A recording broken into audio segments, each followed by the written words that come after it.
Salah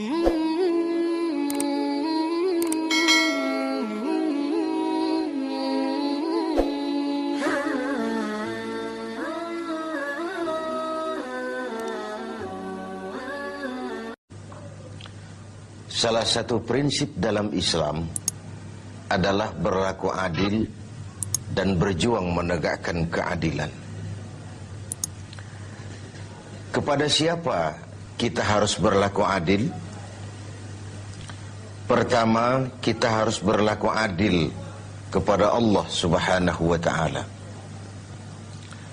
Bagaimana cara berlaku adil kepada Allah? Yaitu pertama, jangan menyekutukannya dengan sesuatu pun. Dalam hidup ini ada orang yang sama sekali tidak percaya kepada Tuhan. Sebaliknya ada juga yang percaya tapi Tuhannya kelewat banyak. Yang adil dalam hal ini adalah percaya kepada Tuhan, dan Tuhan itu jangan disekutukan dengan sesuatu pun. Inilah keadilan kepada Allah Subhanahu wa ta'ala. Jangan menyekutukannya dengan sesuatu, baik berterang-terangan ataupun sembunyi-sembunyi. Karena syirik itu ada dua macamnya. Ada yang disebut syirik jali, syirik terang-terangan. Nyata-nyata menyembah batu, nyata-nyata menyembah api, nyata-nyata menyembah gunung, nyata-nyata berkeyakinan Tuhan lebih dari satu. Itu syirik yang berterang-terangan, syirik jali namanya.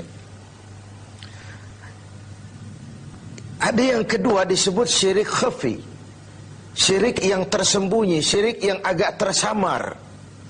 Tidak nyata-nyata menyembah berhala, tidak langsung menyembah matahari, tidak langsung menyembah gunung, tapi ada sebuah keyakinan yang mencerminkan itu semua.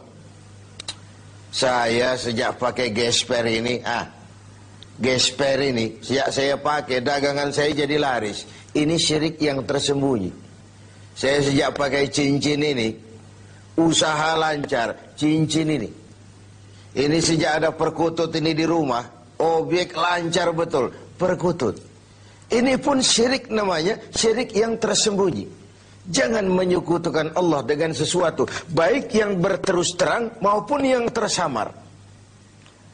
Kemudian yang kedua, adil kepada Allah adalah tidak menyembah kecuali hanya kepadanya. Karena ketika kita berkeyakinan tidak ada Tuhan selain Allah, saya tidak akan menyembah kecuali hanya kepada Allah, dalam ucapan dan juga dalam perbuatan. Kita tahu mudah menjadi hamba Allah dalam ucapan, tapi tidak mudah membuktikannya dalam perbuatan. Saya hamba Allah, kata saya. Apakah Allah mengakui saya sebagai hambanya? Itu yang saya belum tahu. Karena berapa banyak orang mulutnya berkata saya hamba Allah, perbuatannya membuktikan dia hamba dunia, hamba harta, budak nafsu, hamba jabatan. Tidak sesuai antara ucapan dan perbuatannya. Kalau adillah kita kepada Allah, pertama, jangan sekutukan dia dengan sesuatu. Yang kedua, jangan menyembah kecuali hanya kepadanya. Setelah berlaku adil kepada Allah, maka yang kedua, kita harus berlaku adil kepada sesama. Sesama manusia, baik dia muslim maupun dia non-muslim. Karena Islam adalah rahmatan lil alamin. Jangankan lagi dia manusia walaupun berbeda agama, binatang sekalipun, tumbuh-tumbuhan sekalipun, mendapat rahmah dan perlindungan dari sebab turunnya Islam ini. Jadi perbedaan agama bukanlah alasan untuk bertolak belakang. Sedemikian tegas sampai Rasul mengajarkan, man adza zimmiyan faqad adzani. Barang siapa yang mengganggu orang kafir zimmi, orang kafir yang mau hidup damai dengan umat Islam, siapa yang mengganggu mereka sama dengan mengganggu aku. Siapa yang menyakiti mereka sama dengan menyakiti aku.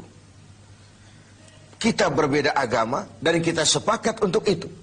Kita juga bukan pemilik kebenaran lalu mengklaim yang lain sebagai salah semua. Sah saja orang berkeyakinan cuma agama yang benar, tapi tidak otomatis dengan seiring itu lalu dia menghina yang lain. Menghina itu sama dengan menghina Rasul. Oleh karenanya, kepada non-muslim kita harus berlaku adil. Kalau mendengar syariat Islam, sementara ini kan kita seperti mendengar suara petir, melihat monster. Yang terbayang itu pancung, gantung, rajam, tanpa kita melihat hukum kausalnya, sebab akibatnya. Padahal watak syariat Islam itu, barangkali itulah yang kita dambakan selama ini. Kenapa? Pertama, syariat Islam itu al-musawat bainan nas fi takalifil ahkam. Semua orang sama dalam berhadapan dengan hukum. Bukankah ini masyarakat yang kita dambakan? Bukankah ini masyarakat yang mau kita bangun? Di mana tidak ada warga negara kelas 1, di mana hukum berlaku secara sama, di mana tidak ada warga negara istimewa, di mana hukum tidak berjalan seperti pisau, tajam ke bawah tapi tumpul ke atas. Syariat Islam memandang semua sama di depan hukum. Dan sejarah membuktikan itu. Bagaimana seorang Ali bin Abi Thalib ketika menjadi khalifah, berperkara dengan seorang Nasrani, dan Imam Ali kalah di pengadilan Islam. Seorang khalifah berperkara dengan seorang Nasrani dan kalah di pengadilan Islam. Itulah syariat. Seorang gubernur, Amr bin As, kalah di pengadilan berperkara dengan seorang Yahudi. Ini semua potret bahwa di depan syariat semua orang sama dalam berhadapan dengan hukum. Yang kedua, watak syariat itu at-tadrij fit tashri'. Ada tahapan dalam melaksanakan syariah itu. Ada tahapan. Ada etapa yang harus ditempuh. Kalau tercukupi itu, terlaksanalah syariat. Mula-mula tentang minuman keras, Quran cuma memberikan warning. Minuman keras ada manfaatnya, ada bahayanya, tapi bahayanya lebih besar dari manfaatnya. Kemudian turun lagi yang kedua, la taqrabus salata wa antum sukara. Jangan dekati solat kalau kamu mabuk. Setelah kondisi sosialnya siap, masyarakat sudah tidak kaget lagi, baru turun vonis. Arak, minuman keras, judi, najis, kotor, perbuatan setan, jauhi kalau kamu mau jadi orang yang beruntung. Itu yang disebut at-tadrij, ada tahapan. Lalu yang ketiga, taklilut takalif, adamul haraj, menyedikitkan beban. Kalau kemampuan melaksanakan suatu perintah berkurang, tekanan perintah pun menurun. Puasa yang sedang kita kerjakan ini hanya bagi yang cukup syarat. Berkurang syarat, berkurang juga tekanan perintah. Dia sudah balik, dia berakal sehat, dia mampu berpuasa. Cukup syarat, dia wajib melaksanakan puasa. Kurang syarat, tidak wajib melaksanakan puasa. Solat wajib berdiri. Kalau mampu, tidak mampu berdiri, ya duduk. Tidak bisa berduduk, berbaring. Tidak bisa pakai berbaring, pakai isyarat. Laksanakan sesuai dengan kemampuan. Inilah rahmatnya syariat Islam itu. Jadi saya kembali bahwa berlaku adil kepada sesama, pertama kepada muslim, yang kedua kepada non-muslim. Demikian tinggi nilai keadilan itu dijunjung sampai ayat Quran menyatakan, la yajrimannakum syana'anu qaumin alla ta'dilu. Janganlah kebencianmu kepada sekelompok orang menyebabkan kamu berlaku tidak adil. Tegakkan keadilan walaupun kepada orang yang paling kita benci. Kebencian bukan alasan untuk berlaku tidak adil. Sedemikian objektifnya perintah untuk menegakkan keadilan ini. Adil kepada sesama muslim, adil juga kepada yang non-muslim. Dan yang ketiga, kita berlaku adil kepada diri sendiri. Adil kepada Allah, adil kepada sesama, dan adil kepada diri sendiri. Tubuh kita secara keseluruhan ibarat sebuah kerajaan. Segala sesuatu di tubuh ini pun ada haknya. Mata ini ada haknya untuk tidur. Berjaga saja siang malam tidak pernah tidur-tidur, itu mengurangi hak mata dan itu zalim. Perut ini ada haknya untuk makan, untuk diisi, untuk juga beristirahat. Puasa terus-menerus tidak makan-makan, itu zalim kepada hak perut, tidak adil kepada perut.